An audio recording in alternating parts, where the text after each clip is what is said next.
ईमानदार का हिसाब। यह वो किस्सा है जो अब मेरे ज़िंदगी का हिस्सा है। मैं थोड़ा जिद्द किस्म का इंसान हूँ और इसी जिद्द की वजह से बचपन में मुझे बहुत मार पड़ी है। लगभग मुझसे घर के सारे लोग परेशान रहते थे। माँ तो इस जिद्द की वजह से हर दूसरे दिन झाड़ू से मारती या फिर बात करना बंद कर देती थी। इसलिए मैं थोड़ा चिड़ा चिड़ा सा रहता। लेकिन इन सब रंजिशों के बीच एक शख्स चुपचाप मेरे साथ खड़ा रहता था। वह थे मेरे पापा।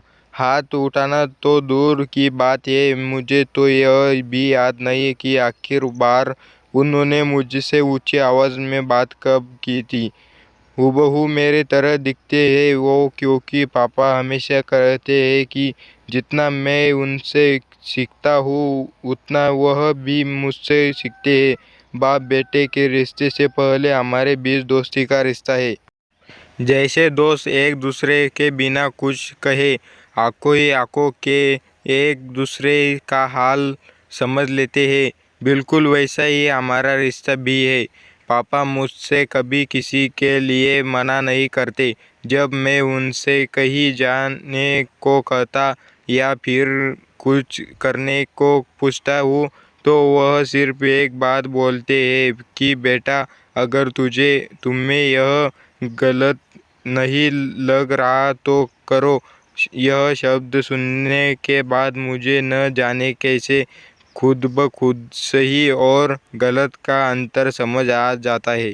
यह बात उस समय की है जब मैं क्लास 5 में पढ़ता था।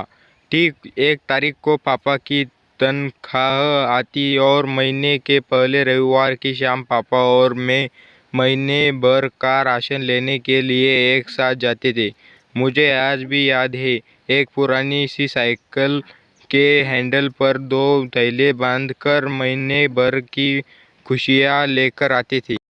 एक बार उस रोज़ हम राशन लेकर घर वापस आ रहे थे तो पापा की नज़र थैली के ऊपर रखी हुई एक बार की बड़ी टिकिया पर गई।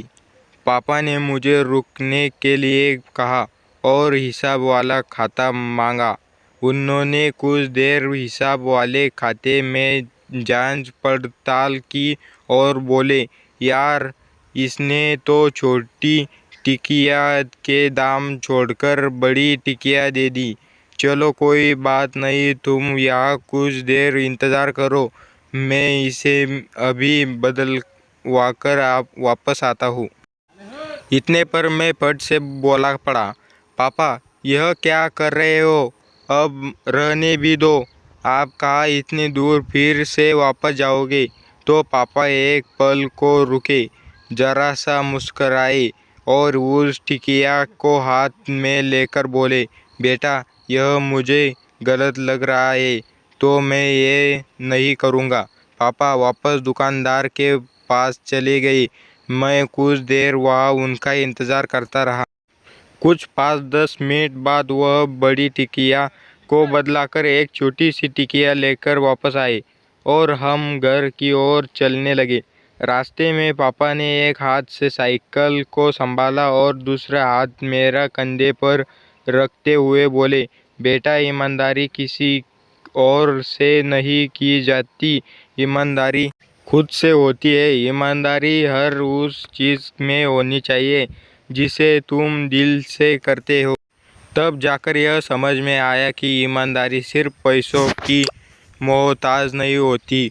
उस दिन से बस्ता उठाए हर दिन उस उम्मीद में घर से निकलता हूँ कि अगर किसी दिन जिद छोड़ देता हूँ या ज़िंदगी में किसी मोड़ पर पहुँचे कर थक कर हार कर बैठ जाता हूँ तो इस बात की राहत हमेशा रहेगी कि बड़ी ईमानदारी से सपने देखे थे और इतनी ईमानदारी से उन्हें पूरा करने की कोशिश भी की।